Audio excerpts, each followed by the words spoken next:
Bienvenidos a todos a este tercer vídeo sobre los principios SOLID, en el que vamos a ver el principio de sustitución del ISCOP. Y por supuesto veremos un ejemplo. Antes de continuar con el vídeo, no olvides darle un like y suscribirte si no lo estás. Vamos para allá.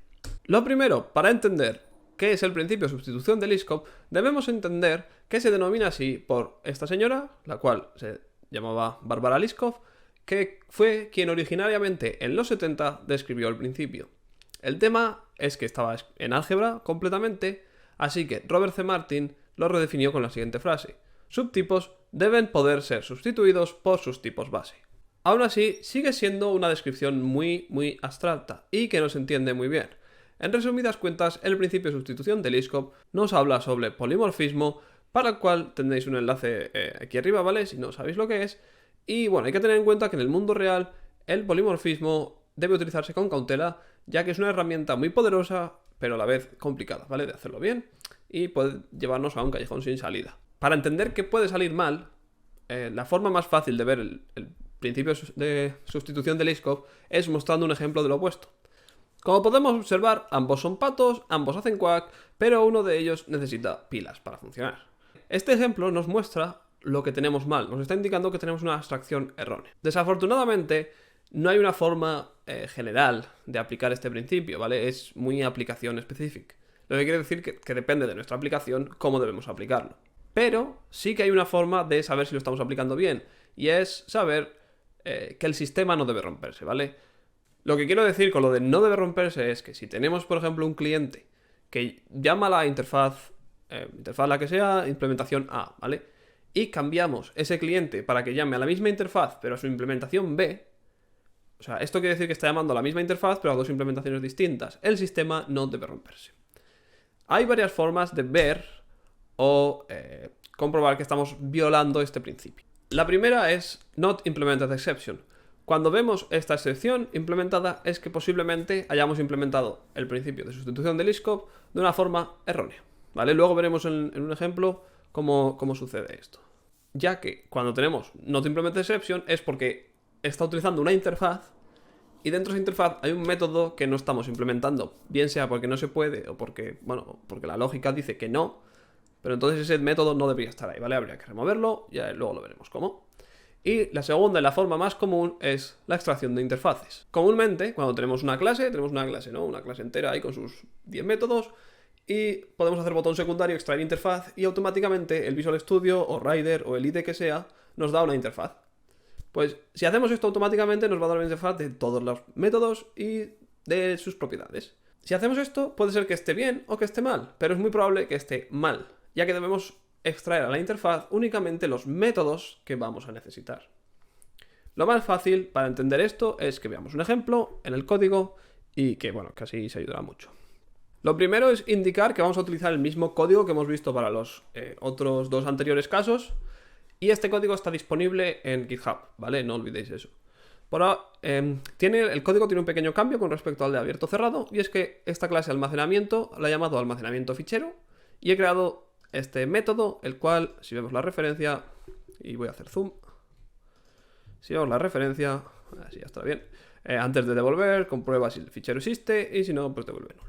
El caso de uso de este ejemplo va a ser que en vez de almacenar en un fichero, lo que queremos hacer es almacenar en una base de datos, ¿vale? Por lo que creamos una clase, la cual va a hacer almacenamiento SQL. Bueno, esta sería la clase. Crear una clase que se llama almacenamiento SQL y además, crear un repositorio que está vacío, que sería la simulación a insertar en la base de datos. Obviamente no voy a hacer el código porque no estamos en eso, ¿vale? No es importante para esto, pero sí que es importante, por ejemplo aquí, almacenamiento SQL. Y queremos hacer lo mismo que hacíamos en nuestro almacenamiento fichero. ¿Y qué hacemos? Pues, clarísimamente, extendemos de almacenamiento fichero. Y aquí, si recordamos, si tenemos esto como virtual, podemos modificar, podemos sobreescribir su uso, ¿vale? Public, override y escribir fichero. O directamente podríamos no hacer esto, ¿vale? Podríamos no extender de almacenamiento fichero. Le voy a quitar virtual.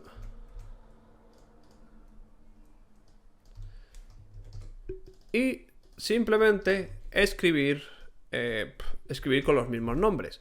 Pero como os dais cuenta, esto está mal. ¿Por qué? Porque en el almacenamiento fichero tenemos aquí nuestro información fichero. que ahora veremos que está mal sobre él, ¿vale? Pero vamos a modificar esto un poco, vamos a cambiar esto por leer, no, perdón, guardar y leer, y lo que vamos a hacer es extraer una interfaz. Como vamos a utilizar tanto almacenamiento fichero como almacenamiento SQL, vamos a llamar a esta interfaz y almacenamiento. Interface y al... Bien, y almacenamiento va a implementar todos los métodos que contiene nuestra clase almacenamiento fichero. Guardar, leer y, por supuesto, nuestro file info. ¿Por qué? Porque vamos a utilizar este y almacenamiento, por supuesto, para indicarlo en nuestra clase almacenamiento fichero, y en nuestro servicio principal vamos a cambiar almacenamiento fichero por y almacenamiento. Aquí será guardar y aquí leer. ¿Vale? Queremos implementar nuestro almacenamiento SQL, pues debemos hacer lo mismo. Y almacenamiento. Cuando implementamos, y ahora nos dirá que implementemos sus miembros. Implementamos la interfaz. Y como vemos, no implemented exception, pero tenemos aquí nuestro repository y podemos, pues aquí será guardar, título y contenido. Y en leer será lo mismo. Deber repository, leer, título, ¿vale? Título. Aquí un retorno. Estos dos los voy a poner juntos para que se entienda más fácil. Pero claro, tenemos nuestro problema con el información fichero. No hay forma posible de que utilicemos información fichero en nuestra base de datos. Una forma de cambiarlo sería, pues, lanzar nuestra not implemented exception. Veríamos que el código está mal. Cada vez que llegara a este punto, el código se rompería si aquí utilizáramos almacenamiento SQL. ¿Vale? Por lo tanto, esto no es una solución aceptable, ¿vale? Esto no es una solución aceptable de ninguna de las maneras. Otra opción sería, en almacenamiento fichero, en información fichero, devolver un new file info empty. File info empty, ¿vale? O uno nuevo, o comprobamos el que queremos. Pero esto nos llevaría a falsos positivos, debido a que en este if lo que hacemos es comprobar si el fichero existe, y nos daría siempre verdadero. ¿Cuál es la solución? ¿Cuál es la solución buena? Bueno, pues la realidad es que tenemos que cambiar un poco cómo funciona nuestro almacenamiento fichero. Debemos de comprobar en el propio leer el método de información fichero, ¿vale? Para ello lo que hacemos es quitamos esto de aquí. Quitamos esto de aquí. Lo quitamos directamente. Y ahora ya no podemos hacerle desde nuestro servicio referencia, ¿vale? Como vemos, esto ya no funciona. Por lo tanto, debemos de quitarlo de aquí. Pero hemos cambiado una parte de la lógica. ¿Qué pasa si no existe e intenta leerlo?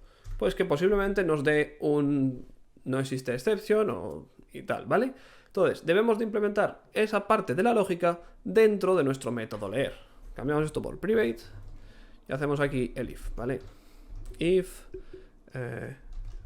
fichero título .exist. Si esto es falso, que devuelva null. Return null. Y de esta manera, en nuestro almacenamiento fichero podemos quitarnos el problema del file info que no tenemos de dónde sacarlo.